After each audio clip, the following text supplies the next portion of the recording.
अस्सलाम वालेकुम। खुल के बोल के साथ मैं हूं हिमा नवाज। नाज़रीन, अडियाला जेल से एक हुक्म सादिर हुआ और साबिक वज़ीर आज़म इमरान खान के लिए निकलने वाले और सिर्फ उन्हीं के अहकामात की पैरवी करने वाले शेर अफजल मरवत इमरान खान के सियासी पार्टी पाकिस्तान तहरीक इंसाफ का मजीद हिस्सा नहीं रहे। 9 मई के बाद पार्टी को फाल करने में अहम किरदार अदा करने वाले शेर अफजल मरवत ने ऐसी क्या गलती की कि वो मजीद पार्टी का हिस्सा नहीं रह पाए, और क्या वो आने वाले दिनों में नेशनल असेंबली की सीट से भी मुस्ताफी होंगे या कोई और पार्टी ज्वाइन करेंगे? ये सवाल हर जहन में खटकता है। चेयरमैन तहरीक इंसाफ बैरिस्टर गौहर सारे मामले से बेखबर क्यों निकले, और जुनैद अकबर की आमद के बाद तहरीक इंसाफ में पॉलिसी शिफ्टिंग वाज़े है। नताइज क्या होंगे जानने के लिए हर शख्स मुंतजिर है। वुकला के बकौल बानी तहरीक इंसाफ इमरान खान ने आर्मी चीफ को तीसरा खत भी लिख दिया है। क्या ये खत भी सिर्फ ट्विटर पर लिखा जाएगा या फिर बाकायदा किसी कोरे कागज के सीने पर लफ्जों को परोकर कबूतरों के जरिए पहुंचाया जाएगा? तमाम मामलात पर नजर दौड़ाएंगे आज के प्रोग्राम में। पैनलिस्ट में हमारे साथ मौजूद हैं ताहिर नईम मलिक, मजहर बरलास, जवाद फैजी, अनवर रजा। तमाम मेहमानों को वेलकम करूंगी। जवाद साहब, आपकी जानिब आना चाहूंगी। अडियाला जेल से हुक्म आया और शेर अफजल मरवत को तहरीक इंसाफ से निकाल दिया गया है, इस इकदाम को आप कैसे देखते हैं?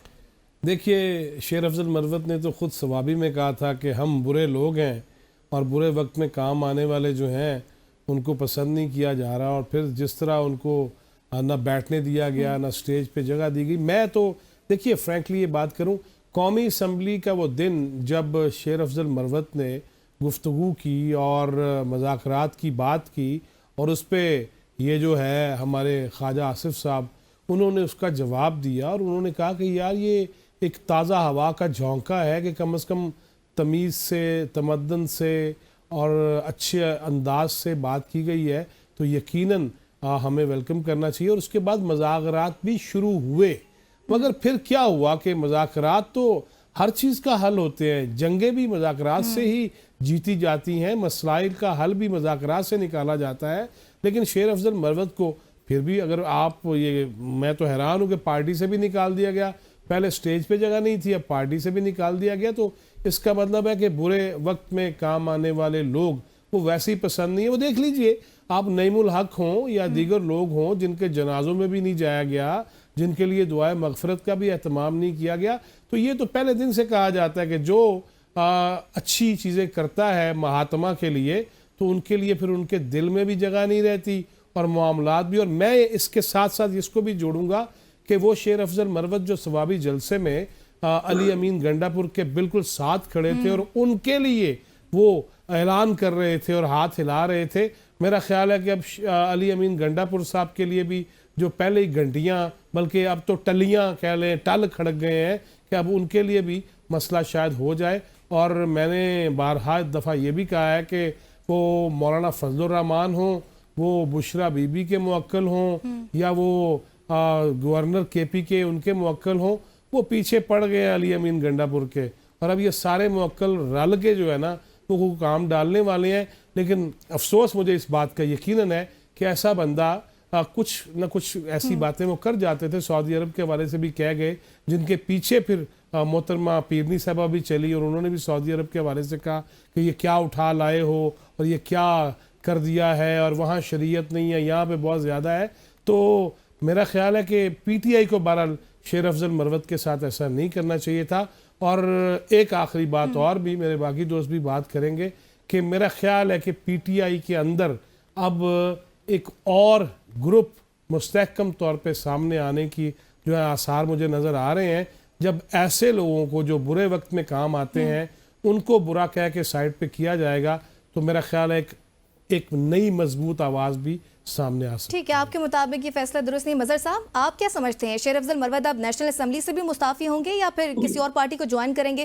क्योंकि वो हमेशा ये कहते रहे कि वो सिर्फ इमरान खान के लिए आए हैं और जिस दिन इमरान खान पार्टी से निकालेंगे तो वो फिर नजर नहीं आएंगे। देखिए, 2-3 बातें अभी जवाद फैज साहब ने कुछ बातें की हैं। एक बात तो उन्होंने ये बड़े इस्तदलाल से की कि बुरे वक्त में जो काम आते हैं, तो वो मेरा ख्याल है अगर हम पाकिस्तान की सियासी तारीख का जायजा लें तो सियासी पार्टियों का रवैया ऐसा ही रहा है। मसलन भुट्टो साहब जब चले गए तो उनकी पार्टी के 40 मेंबरान थे मजलिस आमला के, सीसी के, तो 40 में से 38 भुट्टो को छोड़ गए थे। अच्छा, ये तो हो गए वो। फिर पीपल्स पार्टी ने जो लोग जिन्होंने कोड़े खाए या जेलें भुगती उनके साथ क्या सलूक किया, मैं या जिनके भाई मौत से खेल गए, झूल गए। मसलन एक खातून शादा जबी है, उसको जानते हैं हमारे दोस्त। शादा जबी को आखिरी जब मौका मिला तो जो पीपल्स पार्टी की हुकूमत थी 2008 से 2013 तक, उसमें कहीं सेनेट का टिकट था, तो शादा जबी आसफ अली जरदारी से मिलकर आई, तो मैंने पूछा भी क्या बना, तो उसने कहा वो बड़े कहते हैं कि आपकी बड़ी खिदमत है, आपके भाइयों ने मौत को गले लगाया पीपल्स पार्टी के लिए, जी। लेकिन हमारी मजबूरी है। वो रिचर्ड हालब्रोक कह रहा है कि सुगरा इमाम को टिकट दे दो, तो ये मजबूरी है, तो बस सुगरा इमाम को दे रहे हैं। हम्म। अब दूसरी आ जाइए, मियां नवाज शरीफ साहब जो हैं, वो मार खाने के लिए जावेद हाशमी साहब आते थे। जावेद हाशमी साहब जिंदा सलामत है, उनसे पूछा जा सकता है कि मुश्किल तरीन वक्त में वो लड़ते रहे। हम्म। फिर हमारे ये पख्तूनख्वा से जो लोग हैं, पीर साबर शाह, इकबाल जफर झगड़ा और वो सरंजाम साहब तो फौत हो गए, तो इसी तरह और बेशुमार लोग। अब उन पे केपी वालों पे मुशर्रफ का एक पौधा अमीर मकाम वो मुसल्लत किया हुआ है। तो सियासी पार्टियों का रवैया ऐसा ही है। अब आ जाइए शेर अफजल मरवत की तरफ। नहीं, लेकिन मजर भाई मुझे ये बताइएगा, रिचर्ड हालब्रुक का आपने शायदा जबीन साहब के हवाले से जिक्र कर दिया, तो ये कहीं शेर अफजल मरवत साहब को रिचर्ड ग्रेनियल की वजह से तो नहीं बाहर निकाला जा रहा? नहीं, मैं देखिए, अब ये बात आ जाए इसकी तरफ, शेर अफजल मरवत जी की जी। तरफ। शेर अफजल मरवत नौ वारद हैं पीटीआई में। पीटीआई के कोई पुराने कारकुन नहीं है। एक जमाने में ये एडिशनल सेशन जज होते थे, फिर ये हाउसिंग मिनिस्ट्री में भी रहे, मौलाना फजल रहमान के बड़े करीब रहे, फिर ये बाहर चले गए, आए खैर ठीक है, मुश्किल दौर में ये पीटीआई में आए। लेकिन पीटीआई के जो बहुत से कारकुन हैं, उनका कहना है कि हमारे लिए तो सब कुछ बंद था, लेकिन शेर अफजल मरवत के लिए खुला होता था। तो ये परिंदा कहीं से उतारा गया बकौल उनके। खैर उन्होंने 2-4 मरतबा ऐसी कोशिशें या हरकतें की कि पार्टी ने उन्हें पहले भी निकाला, शो का नोटिस दिया। अभी भी मेरा ख्याल है कि वो नहीं निकलेंगे। ठीक है। अभी माफी मांगेंगे। ये आखिरी बात जरा सुन लीजिए जो जी, जी, चल जी। रहा है। मुक्तदरा ने ये कहा है पीपल्स पार्टी और नून लीग से मायूस होकर, मैं लफ्ज मायूस बोल रहा हूं, उन्हें पहले कहा गया कि आप अपनी कारकर्दगी बेहतर बनाएं, बेहतर बनाएं, बेहतर बनाएं। फिर अब मुक्तदरा इस नतीजे पर पहुंची कि पीटीआई के अंदर से ग्रुप क्रिएट किया जाए।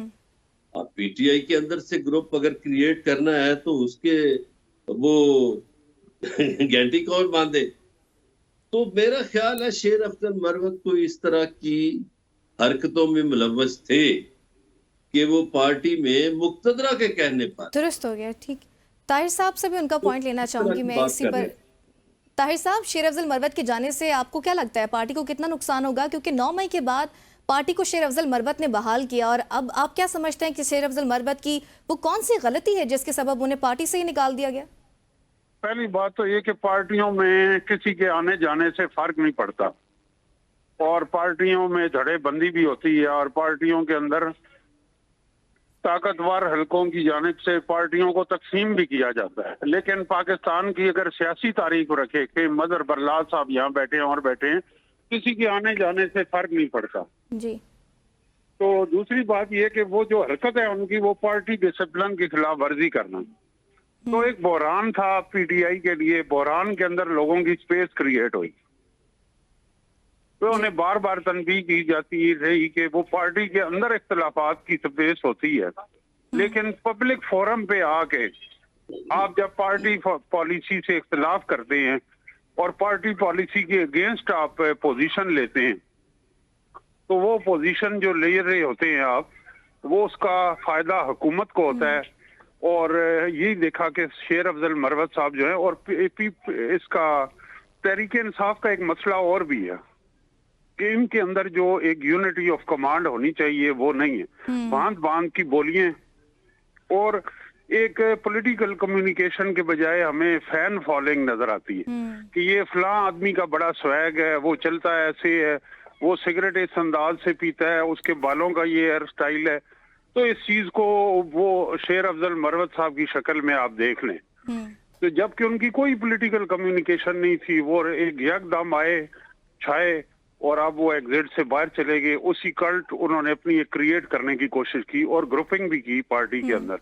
तो शुरू में तो एक क्राइसिस था, जिस तरह मदर साहब कह रहे थे कि वो पीटीआई की जो वकला की टीम है उसमें उन्हें शामिल किया गया, उन्होंने पार्टी लीडरशिप के केसेस भी लिए, लेकिन आस्ता आस्ता उन्हें वहां से भी हटा दिया गया। तो ये मेरे लिए एक तशवीशनाक बात थी कि ये सूरत हाल है। अब जो जुनेद अकबर साहब आए हैं, तो उन्होंने ये जो जलसा ऑर्गेनाइज किया है, वो एक बिल्कुल लोअर मिडिल क्लास के बंदे हैं, और वो इमरान खान साहब से, वो वजीर आजम थे तब भी इख्तिलाफ करते रहे। उन्होंने ये जो जलसा स्वाबी में ऑर्गेनाइज किया है, उसके लिए उन्होंने केपीके गवर्नमेंट से 1 रुपया नहीं लिया, और यहाँ तक भी उन्हें कहा गया कि हम स्टेज केपीके गवर्नमेंट सेट करती है और रेस्ट हाउसेज में मेहमानों को ठहरना, उन्होंने 1 रुपया नहीं लिया और पार्टी फंड से जलसा ऑर्गेनाइज कराया। नहीं मलक साहब, अली अमीन गंडापुर ने तो 50 लाख रुपया दिया, उनके तर्जुमान ने कहा है। नहीं, तो वो बात दुरुस्त नहीं कि माजी के जो जलसे हुए हैं उसमें हालिया इस जलसे के लिए बात हो रही है, उसके लिए जो मेरी इतलात हैं कि 50-50 हजार रुपए एमपीए से पार्टी फंड में लिए गए हैं, पार्टी फंड में से लिया गया। लेकिन जो सरकारी वसाइल के बावजूद तने तना जुनेद अकबर ने ये जलसा कामयाबी से मुनक्किद कराया, और इसके अंदर भी आप देखें जलसे में बार बार वो खड़े हो गए, एक दूसरे सलमान अकरम राजा की तकरीर हो या दूसरी हो, तो वो ऐसे जिस तरह रेसलिंग का कोई मैदान है। तो ऐसे पीटीआई में पहले फैसल वाडा भी रहे हैं और लोग भी रहे हैं, तो इनके अंदर जो वो कोहेरेंस होनी चाहिए, पॉलिटिकल कम्युनिकेशन होनी चाहिए, वो नहीं है। ऐसे लगता है कि एक सर्कस है जिसमें मुख्तलिफ तरह के मदारी आए। तो ये एक बहुत अच्छी बात हुई है कि डिसिप्लिन के लिए पार्टी के और यूनिटी ऑफ कमांड के लिए जो पार्टी से डिविएट करे उनके साथ ये बिल्कुल दुरुस्त हुआ है। एक मौका चले उन्हें मिल जाए अपनी सफाई देने का, लेकिन बार बार कहने के बावजूद उनकी माजी में ये भी जो पोजीशन थी, एक बरादर इस्लामी मुल्क के बारे में उन्होंने ये जो बात की, वो गैर जिम्मेदाराना बात थी और एक एजेंडे के तहत बात थी, और उसका पार्टी को नुकसान हुआ, फायदा नहीं हुआ। अब भी जो केपीके के वजीर आला गंडापुर ने जो गुफ्तगू की रियासत के खिलाफ, वो मैं यहाँ दोहराना भी नहीं चाहता, और साथ मरवत खड़े हैं और वो भी साथ थूके फेंक रहे। तो इस गुफ्तगू से तो ये जाहिर होता है कि ये लोग तो इमरान खान साहब को बाहर आने ही नहीं देना चाहते ना, ये रियासत से लड़ाई चाहते हैं। तो ये जो धड़ा है पार्टी के अंदर, ये जो है वो पार्टी को नुकसान पहुंचा रहा था, तो जिसका नोटिस लिया गया। अच्छा अनवर साहब, जैसे ताहिर साहब ने भी कहा कि ये कोई पार्टी डिसिप्लिन का मामला लग रहा है, आप भी इससे इत्तेफाक करते हैं कि पार्टी डिसिप्लिन का ही मामला है या मामलात कुछ और हैं? और साथ ही बैरिस्टर गौहर क्यों इतने लाइल में? अच्छा, मैं इस मामले को कोई और नज़र से देखता हूँ, और मेरा नुक्ता नज़र जो है वो बिल्कुल मुख्तलिफ है, और मैं उसको दलील के जरिए और हकायक और खबर इतला के जरिए साबित करूंगा। शेर अफजल मरवत साहब से मुतालिक जो पार्टी से निकाले गए की इतलात है, उसको जरा आप देखिए ग्रैंड अपोजिशन अलायंस के जरिए, जिस NA41 से शेर अफजल मरवत जो है वो आम इंतखाबात में 1,17,988 वोट लेकर कामयाब हुए, जबकि उसी हल्के से मौलाना फजल रहमान के साहबजादे असजद महमूद उन्होंने 68,000 वोट लिए थे, और जो सलीम सैफुल्लाह साहब हैं उन्होंने 46 वोट लिए थे। अब मैंने आपको ये क्यों बताया, अब देखिए जरा, अगर उन्हें पार्टी से निकाल दिया गया है और अब हमारे दोस्त और हम खुद खबरों में देख रहे हैं कि उनसे मुतालबा किया जाएगा कि जी वो पार्लियामेंट की जो नशिस्त था वो खाली कर दे। अब जरा गौर कीजिएगा कि पाकिस्तान तहरीक इंसाफ अब तक सियासी कुव्वत और मुज़ाकरात के जरिए जो मुतालबात मनवाना चाहते थे उनमें उन्हें नाकामी हुई है। ना सिर्फ नाकामी हुई है बल्कि 26 नवंबर के बाद उनको खासी वो कमजोर हुए हैं, क्योंकि कारकुनों की एक ताकत थी आवाम को बाहर निकाल कर वो एस्टेब्लिशमेंट और हुकूमत पर दबाव डालना चाहते थे। अब मुझे लगता है कि ये एक पॉलिटिकल मूव की गई है और वो मूव है क्या, बड़ी ये स्मार्ट मूव है जो मुझे लगता है कि आपने ग्रैंड अपोजिशन अलायंस को अगर आगे लेकर चलना है और अपने सियासी मकासद हासिल करने हैं, तो फिर आपको मौलाना फजल रहमान साहब, महमूद खान अचकजई साहब और शाहिद खाकान अब्बासी साहब जैसी कदावर शख्सियात को अपने साथ जलसे जुलूसों पर, स्टेज पर लाना होगा। अभी तक तो मौलाना फजल रहमान साहब रिलेक्टेंट है, वो सिर्फ पार्लियामान के अंदर और ड्राइंग रूम तक जो ग्रैंड अपोजिशन अलायंस है उनके साथ हैं। क्योंकि आप देखते हैं ना, हुकूमत के साथ मुख्तलिफ जिन लोगों का मैंने जिक्र किया उनके तहफ़्फ़ुज़ात कंसर्न्स हैं। अब पाकिस्तान तहरीक इंसाफ क्या चाहती है, वो चाहती है कि मौलाना फजल रहमान, शाहिद खाकान अब्बासी और महमूद खान अचकजई को जो आइंदा तहरीक चलेगी एहतजाज की, उनको अपने साथ शामिल किया जाए, क्योंकि उन्होंने खुद से अकेले मुज़ाकरात और ताकत के इस्तेमाल के जरिए आवाम को बाहर निकाल कर वो मतलूबा नताइज हासिल नहीं किए। इसलिए मुझे ये लगता है कि वो अगर शेर अफजल रिजाइन करते हैं तो फिर वहां से मुमकिन है कि सेफ पैसेज दिया जाए असद महमूद जो मौलाना फजल रहमान साहब के साहबजादे हैं, मुमकिन है वहां से वो मुंतखब हो जाए। एक बात तो ये है ताकि CBMs हो मौलाना और PTI के दरमियान, वरना ये वही PTI थी जो मौलाना फजल रहमान साहब के बारे में क्या कलमात और क्या ख्यालात का इजहार पब्लिकली किया करते थे। और अब मुझे लगता यह है कि उनको अपने साथ शामिल करने के लिए ये एक पॉलिटिकल मूव की गई है और मुमकिन है ये मूव कामयाब हो पॉलिटिकली। इसको एक तरफ देखते हैं। और अगर जब मेरे बाकी दोस्तों ने बात की कि मौलाना जो शेर अफजल मरवत शायद ताकतवर हल्कों की वजह से ये सब कुछ कर रहे हैं, चलिए हम इस नुक्ता नज़र को भी देख लेते हैं कि अगर वो ताकतवर हल्कों की वजह से ये सब कुछ कर रहे हैं तो मुमकिन है फिर उन्हें आज़ाद हैसियत में वहां से अगर वो रिजाइन करते हैं, जितवा कर फिर पार्लियामान में लाकर ये बताया जाए कि जो ताकतवर हल्के चाहते हैं वही होगा। हमें इन दोनों नुक्ता नज़र और पहलुओं को मद्देनजर रखना होगा। पार्टी डिसिप्लिन खिलाफवर्जी उन्होंने पहली दफा नहीं की, बदकलामी बद तहजीबी उन्होंने पहली मर्तबा नहीं की। मुझे ये लगता है जिस तरह पाकिस्तान तहरीक इंसाफ ने अपने पार्टी के ओहदेदारों को तब्दील कर रहे हैं ताकि वो अवाम को दोबारा मोबिलाइज कर सके, तो उसी सिलसिले की ये एक कड़ी है कि शेर अफजल मरवत को एक मर्तबा फिर इसी तरह शायद पॉलिटिकल मूव के जरिए इस्तेमाल किया जा रहा है। इमरान खान साहब ने जेल में भी यही बात की कि उन्हें मौका दिया गया था कि मामलात को सुलझाएं, लेकिन उन्हें सुलझाया नहीं है। जवाद साहब, मैं आपकी जानिब आना चाहूंगी। जैसे ताहिर साहब ने भी बात की कि तमाम पॉलिटिकल पार्टीज में कम्युनिकेशन गैप और एक फॉल्ट नजर आता है, और इससे कबल भी जब शेर अफजल मरवत को नोटिस जारी हुए तो बैरिस्टर गौहर काफी उन्हें कवर भी देते रहे, मामलात को सुलझाते रहे। अब क्या सूरत हाल देख रहे हैं? देखें, जिस पार्टी का चेयरमैन ही बेखबर है उस पार्टी का फिर हिसाब खुद ही लगा ले, फिर तो मेरा ख्याल है कि कहानी मुक जाती है। अभी अनवर रजा साहब जो ये फरमा रहे थे ना, देखिए आपको ये भी देखना पड़ेगा कि ये जितनी वैसे बहुत खूबसूरत बात की इन्होंने मौलाना के हवाले से, मैं जो पहले कह चुका हूँ कि डेरा इस्माइल खान को और लकी मरवत को देखा जाए तो मौक्लों की बात तो आ गई ना मौलाना फजल रहमान के। एक बात और बड़ी अहम है इसमें, देखिए अभी ये कह रहे थे कि अगर सीट मिल जाएगी, मौलाना अभी एक स्टेज पे इनके साथ नहीं आएंगे, उसकी वजह है। और ये कैसे आएंगे, मैंने गुज़िश्ता दिनों में भी एक बात कही थी एक प्रोग्राम में कि अगर ये मुश्तरका जलसा कर रहे हो और वहाँ जनरेटर का डीजल ख़त्म हो जाए तो नारे क्या लगेंगे, क्या लगेंगे। फिर इनको सबसे पहले तो वो बातें डिलीट करना पड़ेंगी जो महात्मा नियाजी साहब खुद कहते रहे मौलाना के बारे में। फिर इन्हें वो वीडियोस भी डिलीट करना पड़ेंगी जिसमें अचकजई साहब को दुपट्टे पहनाते रहे। फिर इन्हें वो भी डिलीट करवाना पड़ेंगी जो मौलाना फजल रहमान इसी आपके दफ्तर के बाहर वाली रोड पे, ये शाहराए तो कश्मीर पे या इसको श्रीनगर हाईवे कह लीजिए, यहाँ खड़े होकर जब वो बताया करते थे और वो पूरी कहानियाँ बताया करते थे और चीज़ें फिट किया करते थे कि इसराइल का एजेंट है इमरान खान और इसराइली और सेहूनी जो अज़ाइम हैं उनकी तकमील के लिए पाकिस्तान पे मुसल्लत किया गया है। ये अलग बात है कि जेल के अंदर मैंने इसराइल का सवाल कर लिया तो वो सीख पाओगे, लिहाजा या तो फिर ये सारी वीडियोस इन्हें डिलीट करना पड़ेंगी तब जाके एक जगह पे इकट्ठे हो सकेंगे, वगरना ये नहीं है कि एक जलसे में हो और कोई ऐसा जुमला आ जाए और उसमें नारे और हसीना हो और उसमें कह ना हो, ये मुमकिन नहीं होगा। जवाद साहब, ब्रेक का कहा जा रहा है, ब्रेक के बाद नाज़रीन बात करेंगे, एक छोटी सी ब्रेक लेंगे फिर दोबारा हाजिर होंगे। वेलकम बैक नाज़रीन, प्रोग्राम के सिलसिले को आगे बढ़ाएं। मज़हर साहब, जब से तहरीक इंसाफ में जुनैद अकबर की आमद हुई है उसके बाद काफी चीजें तब्दील होती नजर आ रही हैं, क्या PTI एक बार फिर मज़ामत की राहों पर होगी? नहीं, गुजारिश ये है कि जब भी सियासी पार्टियों ने लड़ना होता है या तहरीकें चलानी होती हैं या जुलूस और जलसे करना होते हैं तो वो अपने हार्ड लाइनर्स को आगे लाते हैं, मसलत पसंदों को नहीं। अब हमारे दोस्तों ने, अनवर रजा साहब ने कुछ बातें की, कुछ जवाद साहब ने की, मैं थोड़ा थोड़ा वो जवाब देना चाहता हूँ। जी। अनवर रजा साहब बड़ी दूर की कौड़ी लाए कि जी वो वहां से इस्तीफा देंगे और मौलाना साहब का बेटा आ जाएगा और फलां हो जाएगा।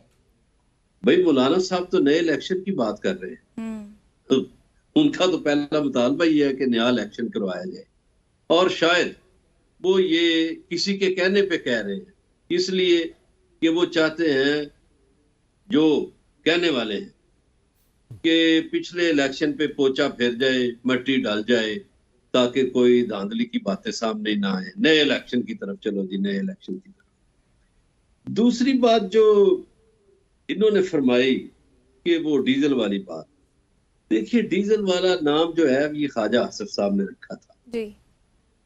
और माजी में अगर हम देखें तो भुट्टो साहब की मौत के बाद वही लोग जो कौमी इत्तेहाद के मालकान थे वो एमआरडी में शामिल थे, नुसरत भुट्टो उनके साथ थी। और ये जो अभी बैठे हुए हैं, चलो भी पुरानी बात तो छोड़े, जो अभी बैठे हैं ये एक दूसरे के बारे में कहते थे कि मैं जरदारी का पेड़ फाड़ूंगा और उसको लाहौर और लाड़काना की सड़कों पे घसीटूंगा। अब इकट्ठे बैठे हुए हैं और वो कहते थे कि ये जियाउल हक की असली औलाद है और फलां और जो कुछ भी आता था एक दूसरे की जुबान में वो कहते थे। तो मेरा ख्याल है सियासत में, खास तौर पर जो पाकिस्तानी सियासत है, इसमें तो ये सब जायज ही है। नहीं मतलब नहीं, अखबारी तराशे लाना और बात है, हालिया माजी की ऑडियो वीडियोस और बात है, कुछ थोड़ा सा टेक्नोलॉजी के हवाले से भी तो हमें लेटेस्ट होना होगा। मैं तो आपकी गुफ्तगू में बोला नहीं, देखें ऑडियो वीडियो तो फिर जनरल बाजवा के खिलाफ भी है, अदालतों के खिलाफ भी है, वो तो बहुत सी बातें हैं। तो मैं समझता हूँ पाकिस्तान में यहाँ कोई नहीं दावा किया जा सकता कि एक दूसरे के खिलाफ बातें की हैं। हाँ, ये जो ताहिर मलिक साहब ने बात की है ना, ये बड़ी जबरदस्त है कि किसी के आने जाने से पार्टियों को फर्क नहीं पड़ता। मसलन पीपल्स पार्टी को बहुत से लोग छोड़ जाते थे जो बड़े शेरे पंजाब भी होते थे या और भी बड़े दावेदार होते थे, तो जब पार्टी से निकलते थे तो जीरो हो जाते थे। इसी तरह ये अभी हाल ही में ये पिंडी के एक निसार अली खान, जब से नून लीग से निकले किसी ने पूछा ही नहीं। तो भाई सियासी पार्टियां मुहताज नहीं होती, ये मुहताज होते हैं सियासी पार्टियों के। ये बात ताहिर मलिक साहब की बिल्कुल दुरुस्त है। बिल्कुल ऐसे पीटीआई की भी मिसालें मौजूद हैं। अब जो जुनैद अकबर हैं या आलिया हमजा हैं, तो मेरा ख्याल है उन्होंने तहरीक चलानी है। अभी इस्लामाबाद में 16, 17 और 18 फरवरी को कोई अहम सेमिनार, अहम इजलास होने वाले हैं और उसमें ये तय किया जाएगा कि किस तरह तहरीक चलानी है, उसके मराहल कैसे हैं, कैसे होंगे। और उस तहरीक चलाने से पहले महमूद खान अजकज़ई तमाम सियासी पार्टियों के रहनुमाओं से कुरान पाक पे तहरीक की बात कर रहे हैं, ये कोई खबर है या आप तज्जिया दे रहे हैं? नहीं, मेरे पास खबर है। अच्छा, कि वो हलफ लेंगे कुरान पाक पे सही कि आप मुक्तदरा से बात नहीं करेंगे। ठीक है, ये हलफ है, लेना है महमूद खान अजकज़ई ने। ठीक है। इसी पर ताहिर साहब आपकी जानिब आना चाहूंगी। तहरीक इंसाफ के वकला के मुताबिक अब इमरान खान ने तीसरा खत भी लिख दिया है, क्या समझते हैं इस खत का जवाब मिलेगा? सरदार और ये अवामी बंदे हैं ना, हर बंदे ना। ताहिर साहब जी जी जी जी मैडम, तहरीक इंसाफ के वकला ये दावा कर रहे हैं कि अब इमरान खान का कोई तीसरा खत भी आने वाला है, क्या लगता है बाकी खतों की तरह इसका जवाब मिलेगा? देखें वो गालिब का शेर है ना कि कासिद के आते आते मैं खत एक और लिख रखूं, मैं जानता हूँ वो क्या लिखेंगे जवाब में। जी जी। तो मैं समझता हूँ कि जो खत है वो, मैं तो बैसियत उस्ताद बड़ा खुश हूँ कि माशरे में खत लिखे जा रहे हैं। जब ईमेल का, स्नैपचैट का, व्हाट्सएप मैसेज का दौर है तो खत लिखे जा रहे हैं और आगे ईद भी आएगी रमजान के बाद, तो ईद कार्ड भी लिखे जाएंगे, तो खतूत निवेसी होगी। लेकिन एक बात है कि वो इस वक्त जेल में है और आप और मैं उनका नाम भी पूरी तरह से नहीं ले सकते। तो खत जो है जब वो लिखते हैं तो वो अपना बयानिया बाहर लाते। एग्जैक्टली। और वो बयानिया जो है वो फिर आता है, उसके अंदर पॉइंट्स होते हैं, डिस्कशन होते हैं। और मज़ाकरात का जब तअत्तुल हो गया, खत्म हो गए वक्ती तौर पे, तो अब उनका जो मौक़िफ़ है या उनका जो बयानिया खत के जरिए बाहर आता है, तो उसके ऊपर डिबेट और उनको खबरों में जिंदा रहना भी आता है। जो लोग हुकूमत में हैं वो न्यूज क्रिएट नहीं कर रहे, ये बात हमें माननी पड़ेगी। उनका खत आया, हुकूमत ने जवाब दिया, हेडलाइंस में ये चीजें आ गई।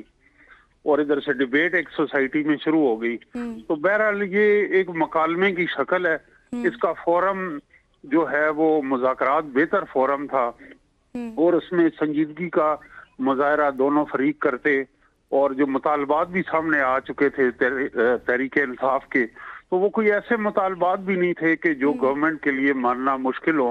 उनमें चले एक आध पे बात हो सकती है।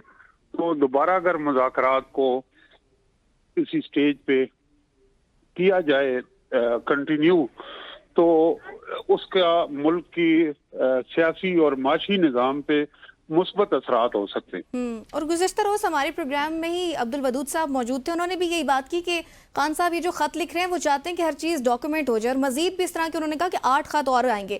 दूसरी जानिब आपने मुज़ाकरात की बात की अनवर साहब, एक जानिब तहरीक इंसाफ में तब्दीली की हवाएं भी चल रही हैं और उसी में सेनेटर इरफान सिद्दीकी ने मुज़ाकरात के मौसम के खात्मे का भी ऐलान कर दिया है, जबकि तहरीक इंसाफ मुज़ाकरात की महफिल से काफ़ी दूर है। मामलात मुज़ाकरात की टेबल से निकलते हैं तो फिर क्या फैसले सड़कों पर होंगे? देखिए, जो मुज़ाकरात हैं वो इस वक्त अगर नहीं भी हो रहे तो उसका नुकसान जो होगा गवर्नमेंट को होगा।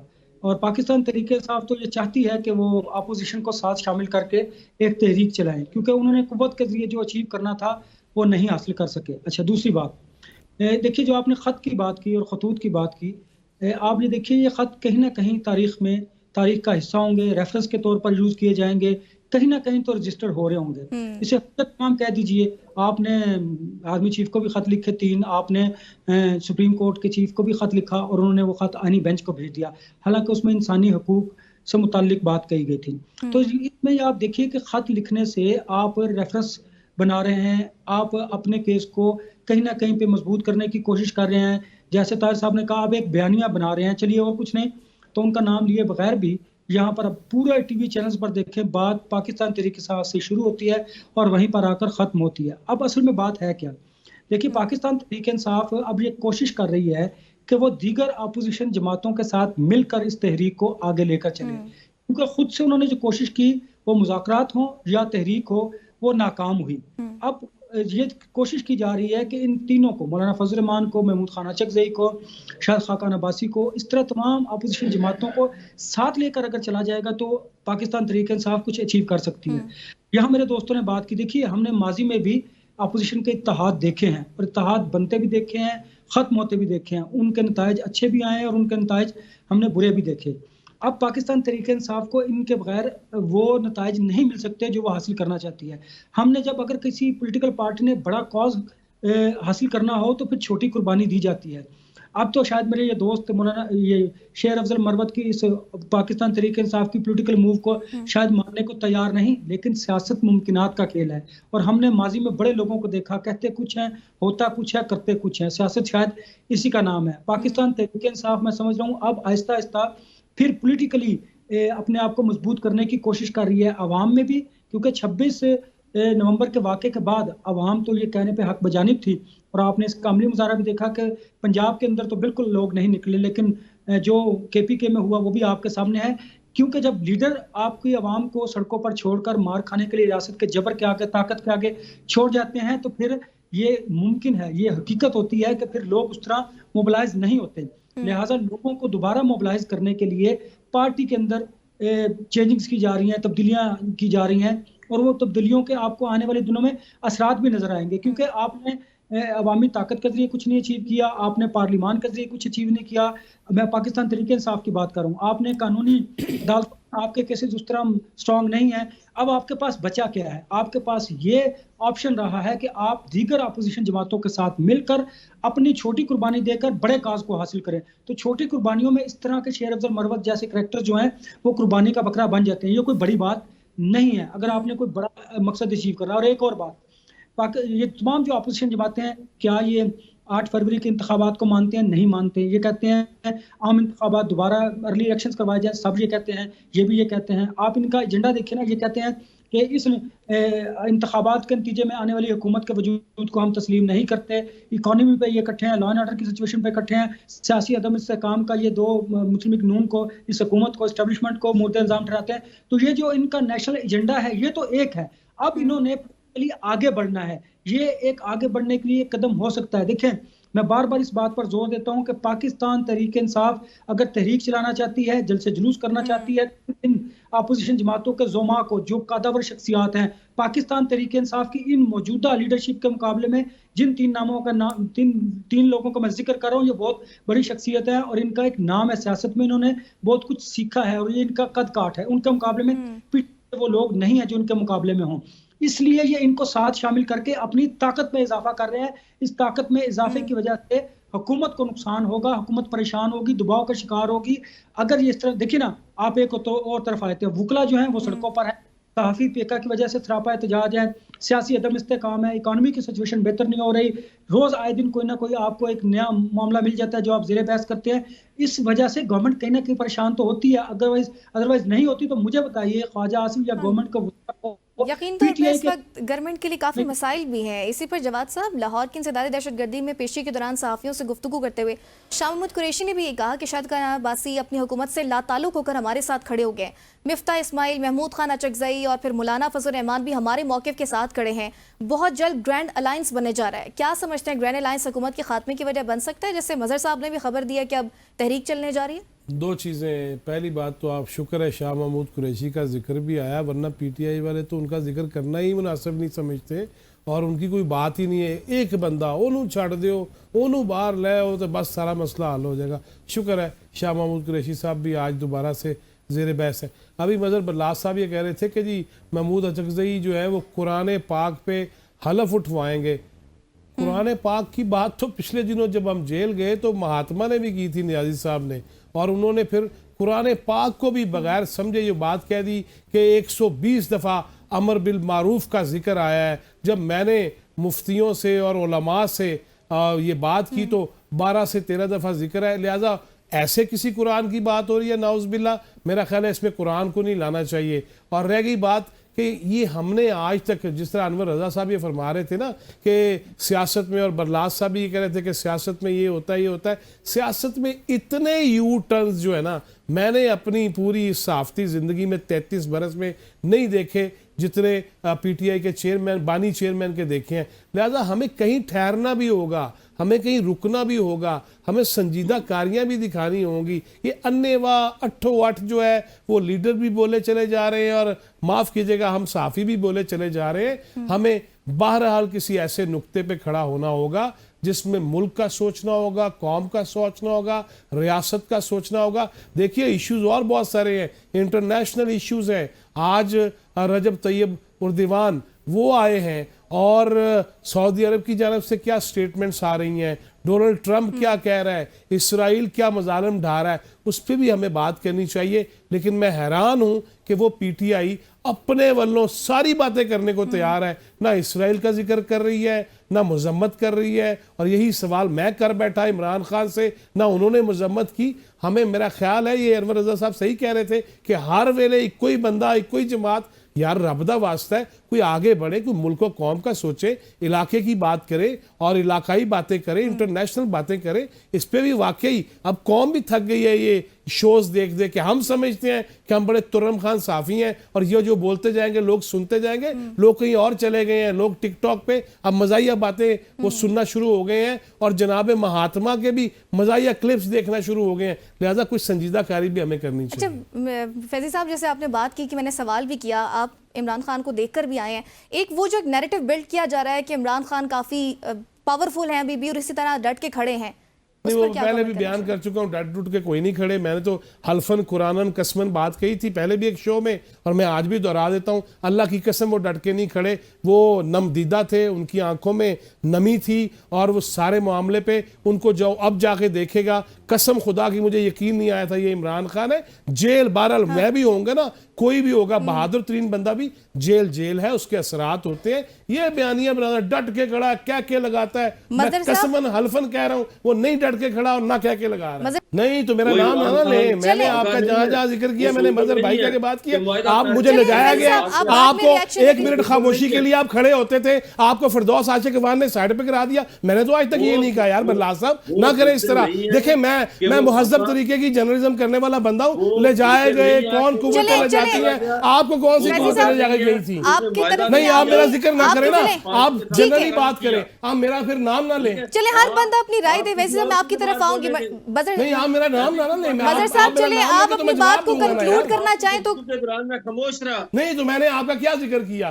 चले मैंने फैजी आप पे साहब। की इल्जाम लगाया, करे ना। आपको कौन लेके गया था 1 मिनट की खामोशी चले में? फैजी और साहब, सीढ़ियों पे वो पार्लियामेंट अपनी एक हाउस राय में, दे और रहे फिर हैं, वो आपको अपनी साइड बात पे कर रहे करा हैं। दिया चले गया। ना करें इस तरह मजहर पर्सनल कोई साहब। ऐसा मामला मैं नहीं है। बार-बार कह रहा मजहर हूं, ना साहब, करें। मैं माजरत चाहूंगी कि मैं आपका जवाब नहीं ले पाऊंगी, वक्त की कमी है, प्रोग्राम का वक्त भी खत्म हो गया है। और नाज़रीन, बड़ी अच्छी डिस्कशन और अपने तमाम मेहमानों का शुक्रिया जिन्होंने अपना कीमती वक्त दिया। अपना ख्याल रखिएगा, आने के बाद।